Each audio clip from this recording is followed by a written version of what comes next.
بسم الله والحمد لله والصلاة والسلام على رسول الله وعلى آله وصحبه ومن والاه.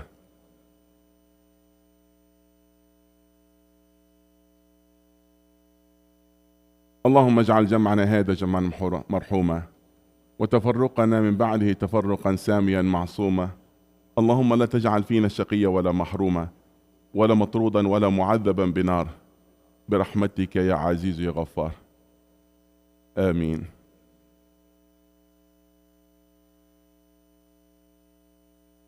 We are continuing try to extract the main means and objective of the surahs of the Quran. And why we are going, now we are reaching Surah Al-An'am. And Surah Al-An'am, Surah Makkiyah. And unique surah. Despite the length of the surah, it was revealed at once. All of it, the entire Surah Al-An'am, revealed at once, at one time, and revealed at night. And when it's revealed, 70,000 of angels came down with that surah.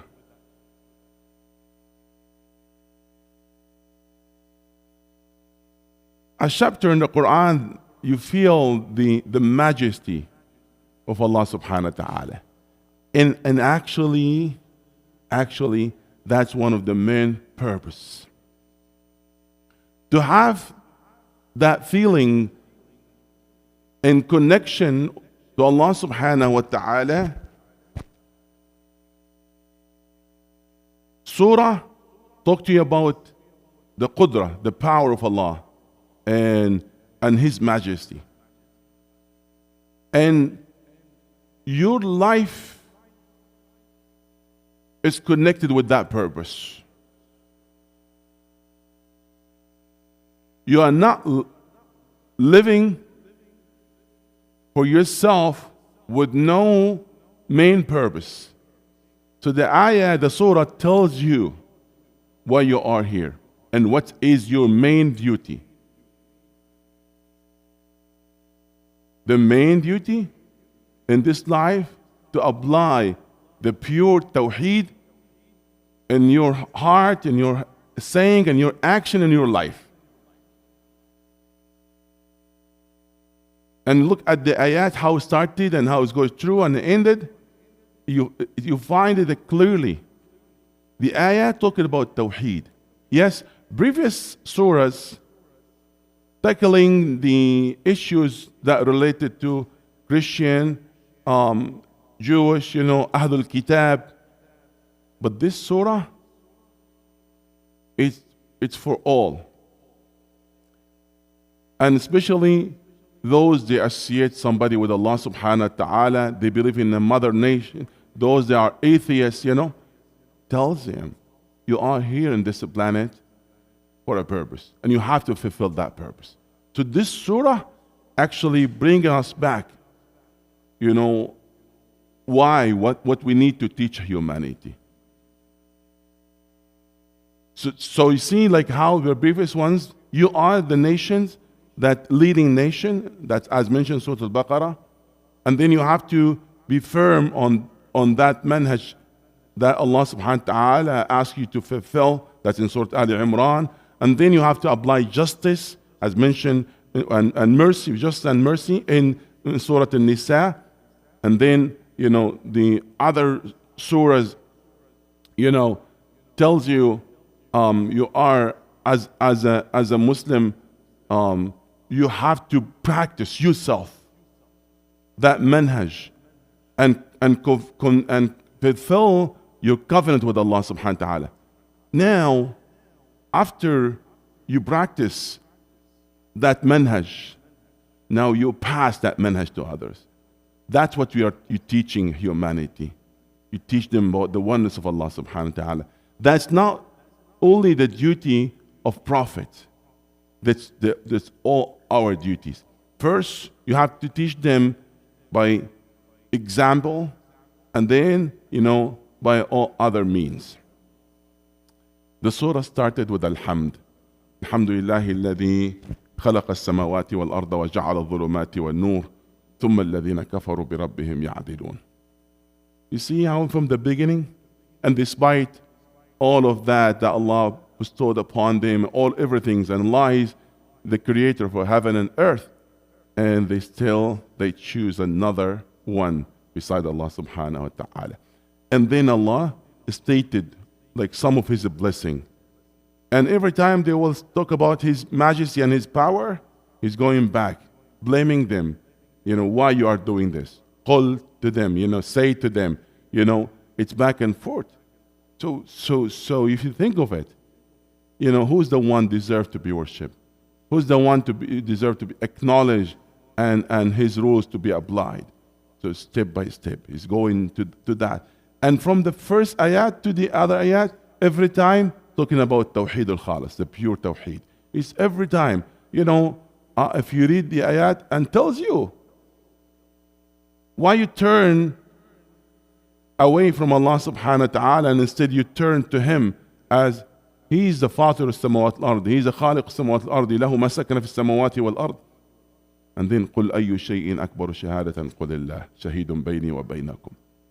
And tells him, imagine yourself in the day of judgment when you are standing in front of the hellfire. Imagine yourself in the day of judgment when you are standing in front of Allah subhanahu wa ta'ala. ولو ترى إذ وقفوا على ربهم ولو ترى إذ وقفوا على النار. So imagine, before it's too late, you have to adjust yourself. You have to go back to Tawheed. And then, the ayat in the middle of the surah tells you, وَمَا قَدَرُ اللَّهَ حَقَّ قَدْرِهِ. You don't know exactly the qudra, the power, the majesty of Allah subhanahu wa ta'ala. You have not even valued as supposed to be. What you know, it's a little. وَعِنْدَهُ مَفَاتِحُ الْغَيْبِ لَا يَعْلَمُهَا إِلَّا هُ. He's the one, all matters in His hands. And then the ayat tells you, you have not seen all of that? You cannot see all of these signs. You cannot see? فإنها لا تعمى الأبصار ولكن تعمى القلوب التي في الصدور. لا تدركه الأبصار وهو يدرك الأبصار وهو اللطيف الخبير. Subhanahu wa ta'ala. You cannot see. All of that is there.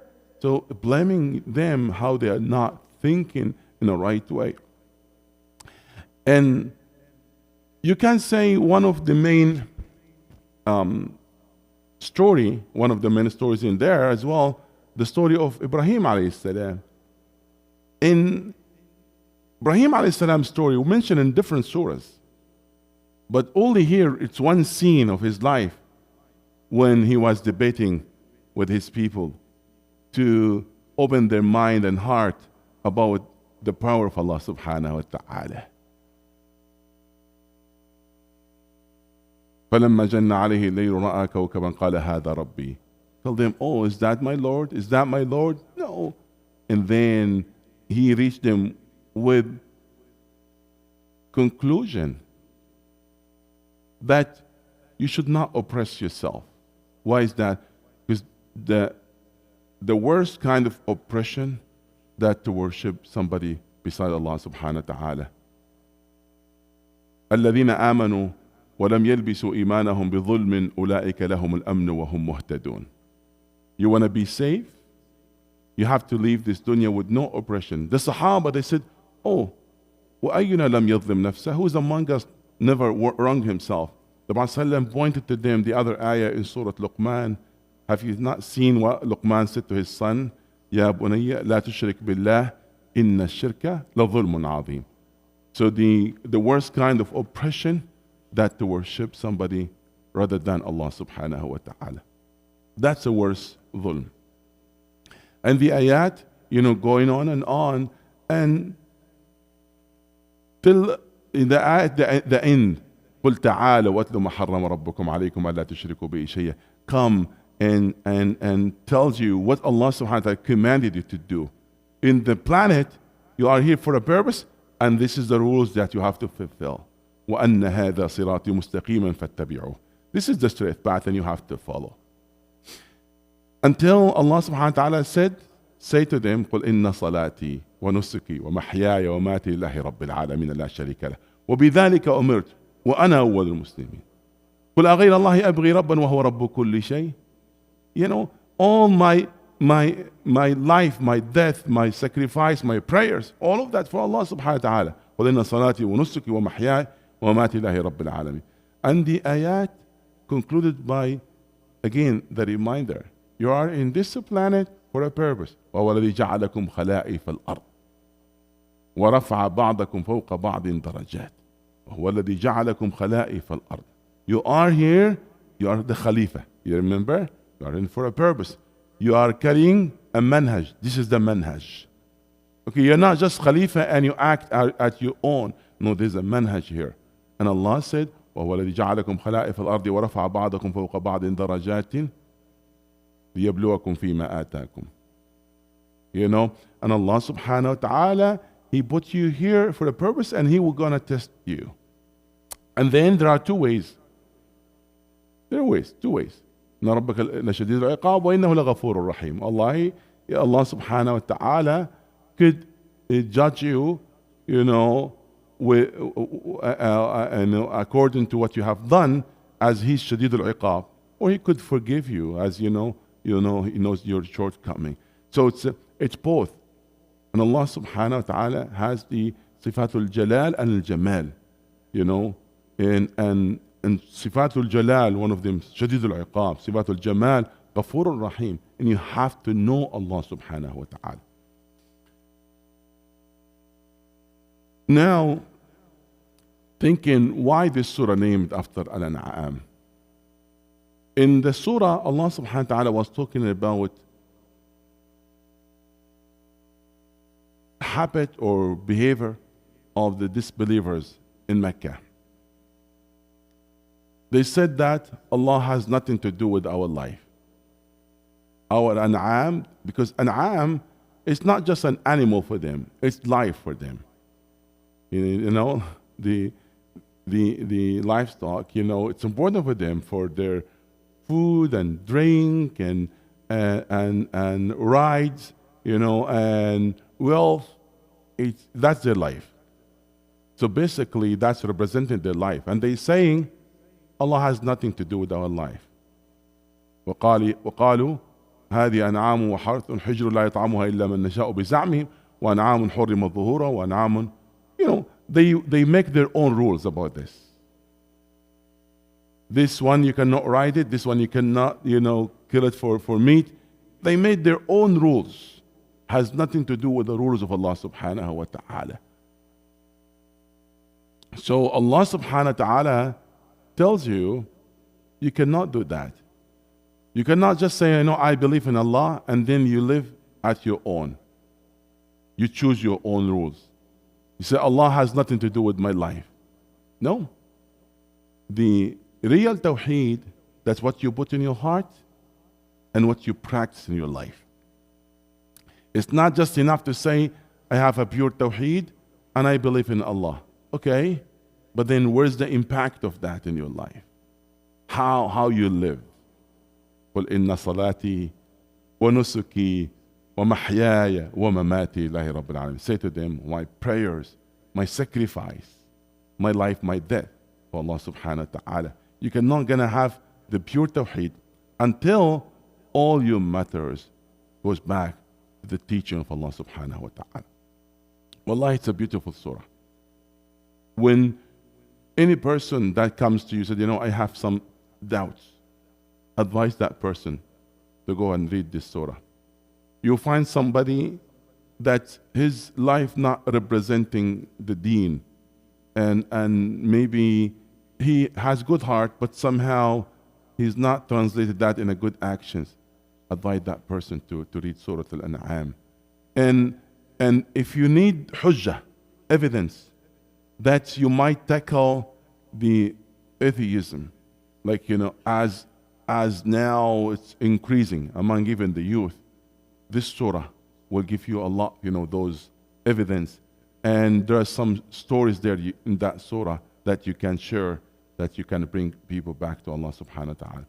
So we have a mission that we have to fulfill, like for ourselves, and something that we carry for the humanity. May Allah guide us all, and may Allah subhanahu wa ta'ala make us an agent of goodness, and may Allah subhanahu wa ta'ala make us not to die unless in a state of Islam, in a pure Islam, and may Allah subhanahu wa ta'ala make the last of our word, La ilaha illallah, Muhammadur Rasulullah, sallallahu alayhi wa sallam. آمين آمين آمين وآخر دعوانا الحمد لله رب العالمين سبحانك اللهم بحمدك أشهد أن لا إله إلا أنت أستغفرك وأتوب إليك